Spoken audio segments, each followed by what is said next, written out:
Assalamu alaikum students.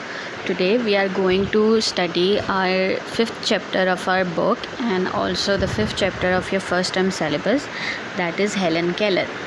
First of all, I would like to tell you all that Miss Helen Keller was a very wonderful lady, and she was, as you all know, as you all have heard, that Miss Helen Keller was blind and deaf, but she was not born with this illness, or she fell dangerously ill, and because of that illness she lost her ability to see and ability to hear things, but she still led her life very strongly, and she sought her problems, and she studied very well, and she was one of those wonderful ladies that did work for humanity, and she also visited Pakistan. Further, we'll discuss her in reading the chapter. How fortunate are those who are born into this world with two eyes to see all its beauty, but there are some unfortunate people who can neither see nor hear. This world, which is so full of beautiful colors and sweet sounds, appear colorless and dull to these souls. What a misfortune! They cannot see the lovely flowers blooming in the gardens and hear the buds singing sweet songs. They indeed feel very sad, for their fate is so hard. Worse is the fate of those who can see and hear once and then no more. But they are so courageous and bold that they do not look unhappy. They accept the challenge of their fate and try to live cheerfully. It's just randomly they are talking about those people who are born, who are very fortunate, like who are very lucky to have all their senses working, and they are very fortunate and they are very lucky people that are born with all of their senses working. But unfortunate are those, or unlucky are those who are whose any sense is not working, or they are not capable. Due to some reasons, they are not able to use their sense, or their sense does not properly work, any of the senses. But more unfortunate are those people who are normally born with all of their senses working, but due to some reasons or some accidents or some illness, they lose their senses, or they lost their senses, or maybe loss of sight, loss of hearing, loss of taste, or any senses they lost during their life. But still they courageously live their life and do their works, and the loss of their senses does not hold them back to stop living their life. They do all their work properly.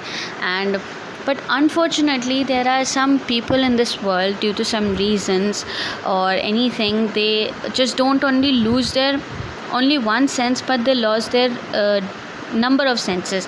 Like when we are discussing about Helen Keller, she loses their two senses, like sense of hearing and sense of sight. She lost both of these senses due to the illness she faced, or due to anything she had to face. Among such brave and courageous persons, the name of Miss Helen Keller tops the list. By talking about these courageous and brave people who along their life, the way of their life, they lose their senses, the name of one person tops the list, and that is none other than Miss Helen Keller. Let's talk about her. Miss Helen Keller was born in 1880 in a little town in the United States of America. Up to the age of 2, she was quite a normal child. She could see and hear everything. In February 1882, little Helen fell dangerously ill. All felt sorry for her because she became blind and deaf. Her parents looked sad. Everyone was unhappy, and the little child felt miserable. Miss Helen Keller was born in 1880 in some small town of USA, United States of America. Till the age of 2, she was just a normal kid, like any other kid who lives in this world, who can see, who can hear different things, who can who coos and try to sound, because generally when kids are almost 2 years old or almost 1 year old, they try to speak broken languages and broken sentences, but they try to convey what they need through their different through broken sentences and different sounds to their elders. She was just like a normal kid, but in February 1882, when she was 2 years old, she felt dangerously ill. Like she got pneumonia, I guess, maybe, or she got a very bad disease, and she was dangerously ill. Like she was at the edge of the brink of life. Like she would have lost her life, but fortunately, she didn't lose her life, but unfortunately also she lost her two senses. That was her less sense of sight and sense of hearing. Everyone around her was sad. Even Miss Helen Keller was also sad, because at the age of 2, when she was 2 years old, before falling ill, she was quite a normal, healthy child. But at the age after her illness, she lost her sense. So sometimes when you give something to someone, maybe whether it's a child or it's an elder, or it's a teenager, or it's a youngster, or it's an adult, but if you give something to him that he likes, him or her that he likes, and suddenly takes the thing away without any warning or without any stating the reason why you're taking back, the other person feels miserable. That is also what Miss Helen Keller was feeling. Without any reason and without anything, she lost her two senses without even understanding what she was going through. So she was miserable, she was really sad, and everyone around her was also sad, miserable and sad, and her parents were also sad. When she was 7 years old, her life suddenly changed. Helen's father asked a lady named Miss Sullivan to come and look after his blind child. Miss Sullivan had herself become blind when she was a child, but afterwards she got her eyesight back. She thanked God for his kindness to her by helping other people and making them happy and content. She started teaching Helen. One day she took Helen to a river bank and put her hand in the water. Slowly, she made her write the word water on the sand. She made her do it several times, and thus Helen learned how to spell the word water. She felt very excited because she knew that at last there would be some light in her dark world.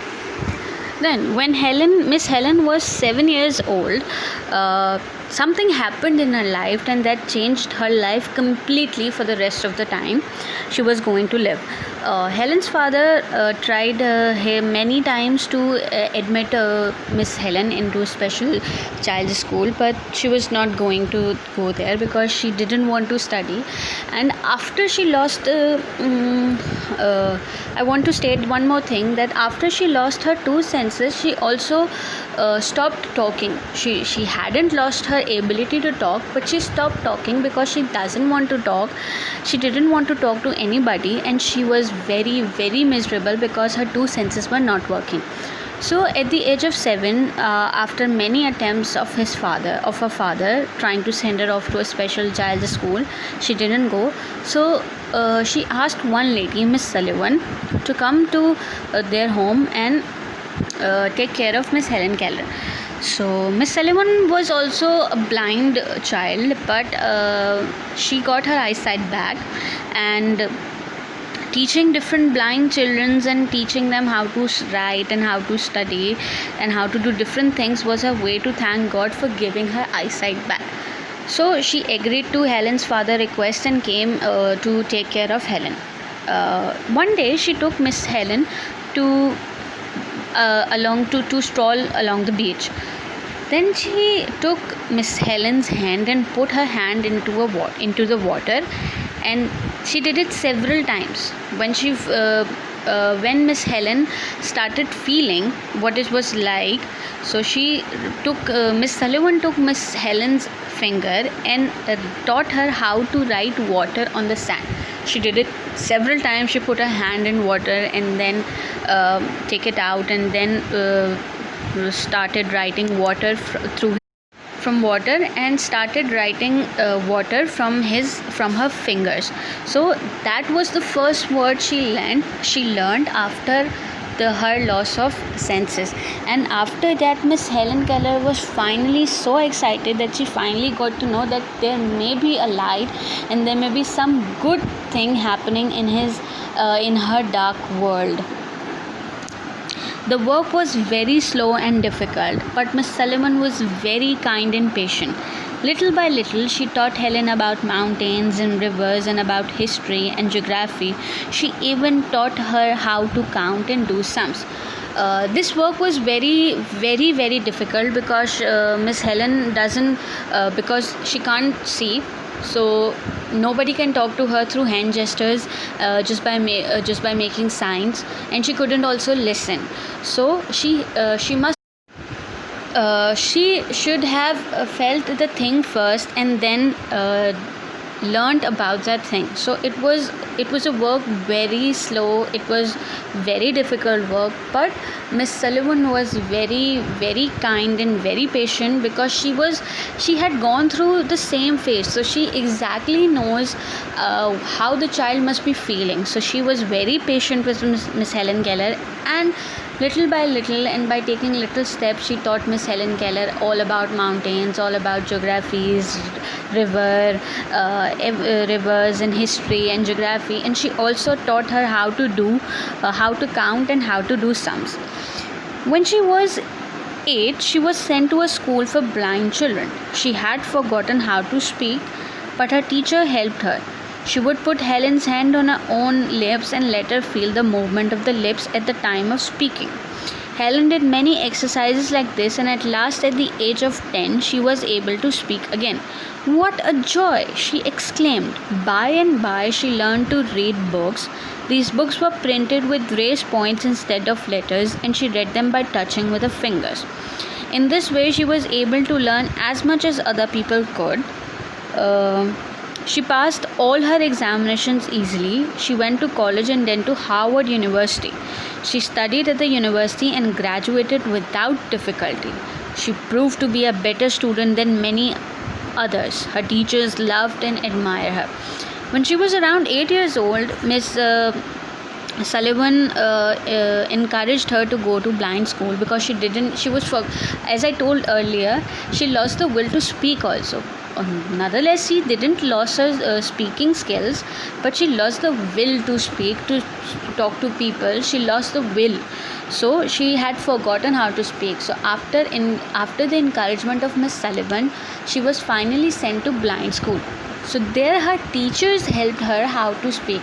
What they do, they put her fingers on their lips, like put Miss Helen's finger on teacher's lips, and when teacher was talking or was speaking anything, Miss Helen feel her lips movements, teacher's lips movement, because as we all know, when God take one sense away, he makes other sense sharper than it should be. So it's his way to comprehend different senses. So finally, after 2 years, at the age of 10, she was able to speak, and she was very happy. She learned how to read. The books were all printed in Braille language. I wouldn't explain what Braille languages books are, because you should all know that what is Braille language. So she was very happy, and after this she started reading, she started writing also, and she passed all her examinations, and she went to Harvard University, and she studied there and graduated without any difficulty, and she proved to be a better student than all of the other normal students, and her teachers admire her. In 1956, this wonderful lady visited Pakistan. She was 76 but still very active. Pakistani people gave her a warm welcome. She came to our country to help the blind and the deaf. She addressed many gatherings in Karachi and visited the school for the blind, deaf and dumb. "What a nice school," she exclaimed. How wonderful it is to be with you, my dear sons and daughters. Always be happy and cheerful. Never curse your faith. You can do everything in this world, she said to the students of the school, and admired heartily all the ladies who were working and teaching there voluntarily with so much zeal and selfless affection. She visited after leading majority of her life. She visited Pakistan in 1956, and all the Pakistani people welcomed her wholeheartedly with full of happiness and with warm heart. And she came here to visit different schools for blind and deaf children, and she admired all the people there who were working voluntarily and selflessly for the betterment of blind and deaf children. And the message she gave blind and deaf children was that never curse your faith. The main point of her message was never curse your faith. You shouldn't let go of living your life. Even if God takes one of your senses, he sharpens other ones, and you should not let go of the will of living. You should live your life to the fullest. You should do everything and try to read and learn everything you could. And she was very happy by visiting, and she gave many messages, and she addressed many gatherings in Karachi relating to the same field, that is blind and deaf schools. And she also taught the children never to let go of anything, and be brave and courageous, and try to live your life to the fullest. And we should look up to Miss Helen Keller's character, because although she lost her two main senses, sense of sight and sense of hearing, at the very tender age, but she led her life, and she proved to be a better person from many other normal persons. So we should always be kind to others, and we should do everything we could do and live our life to the fullest. Thank you.